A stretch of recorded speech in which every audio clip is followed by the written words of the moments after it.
থাকে, তবে তার সাথে মোকাবেলা করার মতো শক্তি আল্লাহ তাআলা বেড়ালকে দিয়েছেন। বেড়ালটি জিনের সাথে থাকা নেগেটিভ এনার্জিগুলোকেও শোষণ করে ফেলতে পারে। শুধু তাই নয়, বেড়ালের শরীরে আল্লাহ এমন একটি ব্যাকটেরিয়া দিয়েছেন যা কিনা আমাদের আশেপাশে থাকা সব ধরনের নেগেটিভ এনার্জিকে শোষণ করে নেয়।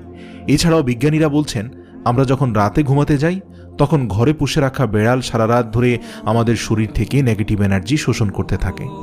আল্লাহ রাব্বুল আলামিন বেড়ালের মাঝে কিছু বৈশিষ্ট্য দিয়েছেন, যার কারণে এমন সুন্দর একটি মাখলুক আমাদের রোজকার জীবনের অংশ হয়ে উঠেছে।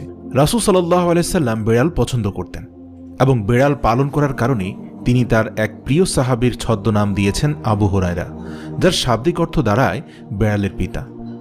কেন একজন মুসলিমের বেড়াল পালন করা উচিত? গবেষণা করে জানতে পারা যায়, আজ থেকে ৮,০০০ বছর পূর্বে জঙ্গলের বেড়ালরা খাবারের খোঁজে জনবসতিতে আসতে শুরু করে।